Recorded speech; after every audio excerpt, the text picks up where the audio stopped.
Style తో ఓ family డ్రామాతో మనందరినీ కడుపు నవ్వించడానికి వచ్చేస్తున్నారు చమక్ చంద్ర along with his team. So let's welcome them. సందమామ కన్ను గొట్టె సందె వేళ సిగ్గుమల్లె పూలు పెట్టే చీకటేళ మంచె కాడుంది రావే పంచదార మా పటేళ. అదేంటి హాఫ్ సాంగ్ వేసావు? ఫుల్ సాంగ్ వేస్తే కరెంట్ బిల్ వచ్చి మీ అయ్యా కడతాడా? కరెంట్ బిల్లు కూడా కట్టలేనోడివి నన్నెందుకు కట్టుకున్నావు? తాళి కట్టిన తర్వాత ఇన్ని కట్టాల్సి వస్తుంది నాకేం తెలుసు? అమ్మో, current bill, water bill, cable bill, ration bill, gas bill, ఇన్ని బిల్లులు కట్టాల్సిన తెలిసి ఉంటే అసలు తాళే కట్టేవాడిని కాదు నేను. మీ మొగాలు ఎలాంటి వాళ్ళంటే సిగరెట్ తాగితే పొగ రావాలి గానీ క్యాన్సర్ రాకూడదు అంటారు, మందు తాగితే మత్తెక్కాలి గానీ లివర్ పాడవకూడదు అంటారు. మామూలు కాదు మీరు. అయినా చేపన్నాక ముళ్ళు, సంసారం అన్నాక బిల్లు ఉంటాయి. అర్థమైంది లేవే. ఏమర్థమైంది? నా పాడే కట్టేంత వరకు నేను బిల్లు కడుతూనే ఉండాలని అర్థమైందిగా. అది మరి పెళ్లి చేసుకునేటప్పుడు శోభనం ఒకటే ఫోకస్ లో ఉంటది, మిగతావన్నీ అవుట్ ఫోకస్ లో ఉంటాయి. పెళ్ళై కొన్ని రోజులు అయిన తర్వాత మిగతావన్నీ ఆ ఫోకస్ లోకి వస్తాయి, శోభనేమో అవుట్ ఫోకస్ లో కనబడకుండా వెళ్ళిపోద్ది. జీవితం పాడగాను. మెసేజ్ ఎవరు? ఏంటి ఎవరితో చాటింగ్ చేస్తున్నట్టున్నావు? నా గర్ల్ ఫ్రెండ్ తో. నీకంత సీన్ లేదన్న విషయం నాకు తెలుసులే. నాకు అందం లేదా, వయసు లేదా? నీ దగ్గర బడ్జెట్ లేదు. పెళ్ళైన మొగాడు గర్ల్ ఫ్రెండ్ మెయింటైన్ చేయాలంటే వాడు మినిమం శాలరీ ₹1,00,000 ఉండాలి. అంతే కరెక్ట్. నీకొచ్చే శాలరీ ఎంత? 15,000. కాబట్టి నీకు గర్ల్ ఫ్రెండ్ మెయింటైన్ చేసే ఛాన్స్ లేదు నాన్న. ఏమో వర్షాన్ని చూసి వర్షపాతం నమోదు చేసినట్టు శాలరీని బట్టి మొగుడు క్యారెక్టర్ ని డిగ్రేడ్ చేస్తున్నారంటే మీరు మామూలు కాదే. మీరు మగాళ్ళు సైంటిస్టులు అన్ని కనిపెడుతుంటే మీరేమో స్టాటిస్టులు మమ్మల్ని కనిపెడుతున్నారా? పెళ్ళాలన్నాక పిల్లలు మాత్రమే కనిపెట్టడం కాదు, ఒక్కంత మొగులను కూడా కనిపెడుతూ ఉండాలి. అది తప్ప మీకేం చేత అవుతానే. మెసేజ్ ఎవరు? అదేంటి ఓతకి మెసేజ్లు వచ్చేస్తున్నాయి? డిగ్రీ ఫ్రెండ్స్ లేవే. పెళ్లికి ముందు అందరు టచ్ లో ఉన్నారు, పెళ్లి తర్వాత ఏ దరిద్రుడు టచ్ లో లేడు. పెళ్లి 5 సంవత్సరం అయిన తర్వాత అందరు మళ్ళీ టచ్ లోకి వచ్చారు, గ్రూప్ ఫామ్ అయ్యి. ఏమంటున్నారో మీ డిగ్రీ ఫ్రెండ్స్? ఏమంటారు? మంచు పర్వతం అని అందరు పెళ్లి చేసుకున్నారు. పెళ్లి చేసుకున్న తర్వాత అది అగ్ని పర్వతం తెలిసి లబోదిబో అనుకుంటే అందరూ ఓదార్చుకుంటున్నారు. ఏమని ఓదార్చుకుంటున్నారు? ఏముంది, అందరు నోట ఒకటే మాట, ఆ రోజులే బాగుండే అని. అది మాత్రం నిజం, మాకు కూడా ఆ రోజులే బాగున్నాయి. హలో, మీకు ఆ రోజులు కాదు, మొగుడు వచ్చాకే మీ రోజులు బాగుంటాయి. మాకు తెలియదేంటి? కరెంట్ బిల్ వచ్చేసావా? ఇంకా రాలేదంటుకున్నా. ఏంటి ప్రతి నెలకు వచ్చా 300 వస్తుంది కరెంట్ బిల్, ఈ నెల ఏంటి 400 వచ్చింది? ₹100 ఎక్కువ వచ్చింది. ₹100. ఆమ్లెట్ తినేవాడికి ఏం తెలుస్తుంది నొప్పి? గుడ్డు పెట్టే కోడికి తెలుస్తుంది ఆ నొప్పి ఏంటో. 100 10 సార్లు బాత్రూమ్కి వెళ్ళడం గుర్తుంటది మీకు, కానీ బాత్రూమ్ లో లైట్ ఆపడం గుర్తుంటది మీకు. ఎందుకని అరుస్తున్నావు? ఈసారి లైట్ ఆఫ్ చేస్తే వెళ్తాలే. ఇదిగో ఏమండి, నువ్వు గోపుతున్నావు అంటే ఏదో అడుగుతున్నావు, ఏదో అడిగిసావు. నాకు చీర కావాలండి. నీ మొగుడు సూపర్ మ్యాన్ ఏం కాదు, నువ్వు అడగగానే ఎగురుకుంటూ షాప్కి వెళ్ళి చీర తీసుకొని రావడానికి. నీ మొగుడు కామన్ మ్యాన్. ఎప్పుడు చూసినా కామన్ మ్యాన్ అంటూ ఉంటావు. అసలు కామన్ మ్యాన్ అంటే ఏంటి? పెళ్ళాం ఏది అడిగినా కామ్గా ఉండేవాడే కామన్ మ్యాన్. బంగారు కూరగాయలకి వెళ్తున్నా, ఎదురు రావా? ఆ జంటను చూసావా ఎంత అన్యూన్యంగా ఉందో? చిల్లక గోరింకల్లాగుంది ఆ జంట. వాడికి పెళ్ళై సంవత్సరమే అయింది. కరివేపాకి వేపాకి తేడా తెలియడానికి కొద్దిగా టైం పడుతుంది. వాడి పిల్లం ప్రేమగా బర్రెకి గడ్డేసినట్టు వాడికి గడ్డేస్తుంది, తర్వాత పాలు పిండడం స్టార్ట్ చేస్తుంది. ఆ పాలు ఎంత వరకు పిండుద్దంటే వాడు పాడ ఎక్కేంత వరకు పిండుతానే ఉంటది. అప్పుడు వాడికి అర్థమవుతుంది. ఏమని అర్థమవుతుంది? నేను భర్తను కాదు బర్రెని అని. అంతలో పాలాడే మొత్తం పాలు పిండేస్తుంది. నేను వాళ్ళ అన్యూన్యత గురించి చెప్పురా అంటే ఏదో బర్రె ఫిలాసఫీ చెప్తున్నావేంటి నువ్వు? నేను బర్రెని చేసుకుని గొర్రె అయినప్పుడు బర్రె ఫిలాసఫీ చెప్పక పురాణాలు చెప్తానే.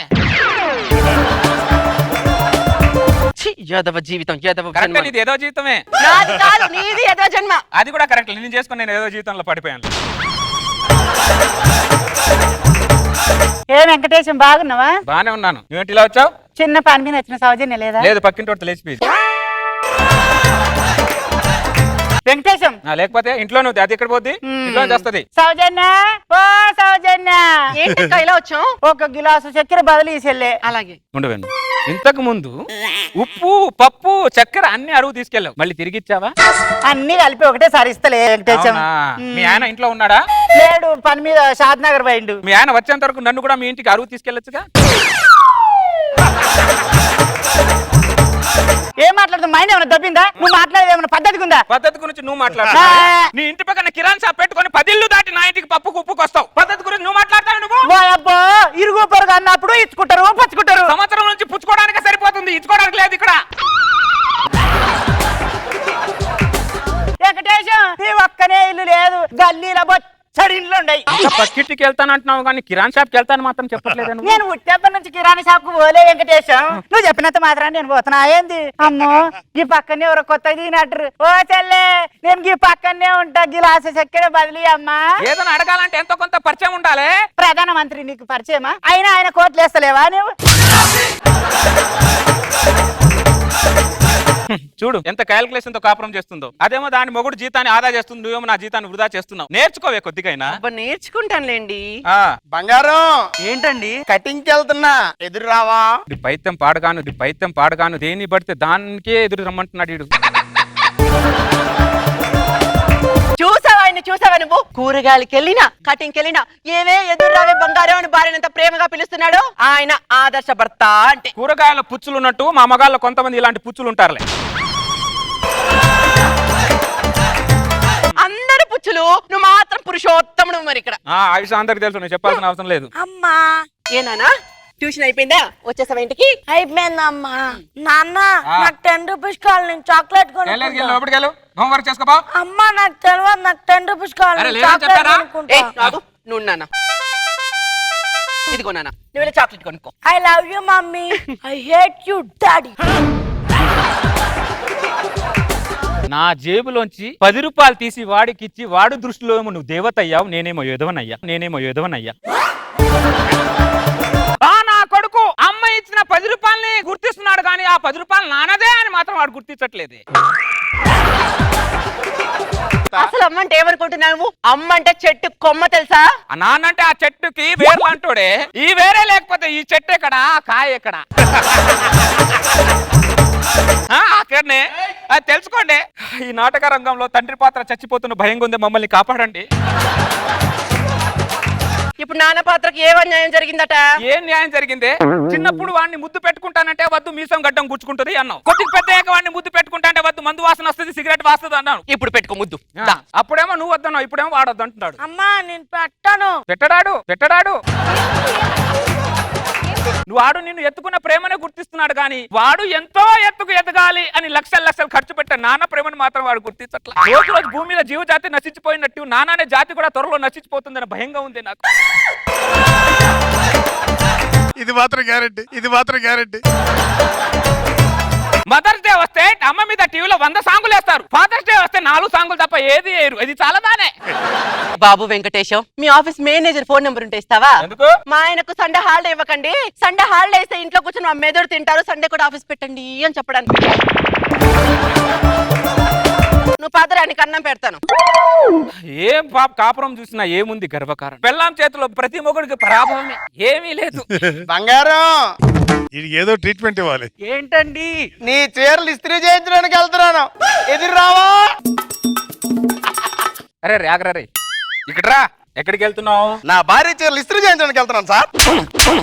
నేను ఏదో పక్క దేశానికి యుద్ధానికి వెళ్తున్నాను సార్ అన్నట్టు చెప్తా అంటారా దరిద్రుడా? నువ్వు చేసేదే వెదవ పని. దానికి ఎదుర్రా, కూరగాయలకు ఎదుర్రా, కట్టింగ్కి ఎదుర్రా, సంబు పట్టుకొని ఎదుర్రా, వెళ్ళేటప్పుడు కూడా ఎదుర్రామంటారా నువ్వు? నా భార్య నాకు ఎదురొస్తే మీకేంటండి బాధ?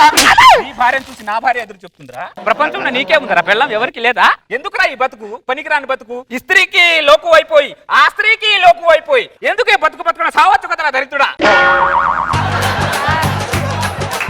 ఇంత శృంగారం కోసం దాన్ని బంగారం అంటున్నావు.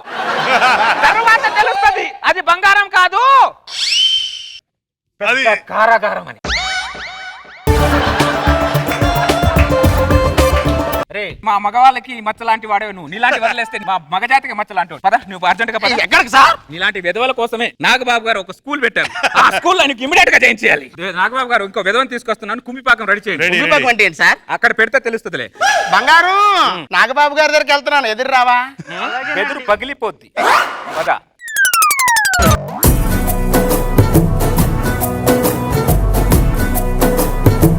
మగాళ్ళ డామినేషన్ చాలా ఎక్కువ అయిపోయింది ఈ రోజు. ఉంది మరి వాళ్ళు అంతే. సునీల్ కూడా అదే ఫీలింగ్. చంద్రతో కూడా నువ్వు ఏకీపిస్తావు కదా సునీల్? సో ఇప్పుడు మా ఇద్దరు ఎవరు చెప్పిన ఒకటే జడ్జిమెంట్. బాధ పడితే తెలుస్తుంది అందుకు. వన్ సైడ్ షో అయిపోయింది సార్ ఇది. అంతే, అది అట్లాగే ఉంటది. ఏ బ్యాలెన్స్ లేదు సార్ ఇక్కడ. నువ్వు ఉన్నావు కదా, గయ్యాళ్ళ తగులుకుంటావు కదా. అది ఫ్యాక్ట్ అయినప్పుడు ఇంక 1 సైడ్ అయితే ఏంటి, 2 సైడ్ అయితే ఏంటి? మేల్ డామినేషన్ చాలా ఎక్కువ అయిపోయింది ఈ రోజు. నాన్న జోబులో డబ్బులు అమ్మ ఇచ్చి పేరు అమ్మ కొట్టేసి నాన్న ఏదో చేస్తుంది. ఇది ఫ్యాక్ట్. ఇది సునీల్ గారు చెప్పండి, ఎలాగో ఒకే జడ్జ్మెంట్ కాబట్టి మీ దగ్గర నుంచి స్టార్ట్ చేద్దాం. చాలా బాగుందండి, డైలాగ్స్ అయ్యి చాలా బాగున్నారు, చాలా బాగా చేశారు అందరూ. And very nice concept. ఈ కాన్సెప్ట్ ఎప్పుడు కరెంట్ కాన్సెప్ట్ అవుతుంది ఎప్పుడు. నేను ఎప్పటి నుంచో ఈ కాన్సెప్ట్ చంద్రగా చేస్తూనే అవునమ్మా, ఇది వస్తున్నాను. ఇది ఇలాంటి కాన్సెప్ట్లు మనిషి పుట్టినప్పటి నుంచి ఉన్నాయి. మానవుడు ఆది మానవుడుగా గుహలో ఉన్నప్పటి నుంచి కూడా ఇదే జరిగింది. అసలు మగవాళ్ళు విడిగా ఉండేవాళ్ళు తెలుసా? ఇదివరకు మగవాళ్ళు విడిగా, ఆడవాళ్ళు విడిగా ఉండేవాళ్ళు. మగవాళ్ళు జాలిపడి మనం కలిసి కాపురం చేద్దామని అలా తీసుకోబట్టి ఆ ఆలోచన మగవాడి పతనానికి దారితీసింది. ఆ ఎదవెవడో ఫస్ట్ ఆయన కొట్టాలే, ఆడు ఎందుకు అలా ఆలోచించుంటాడు? ఎవరు ఎదవ కక్కుర్తి. నచ్చావో చంద్ర, బాగుంది.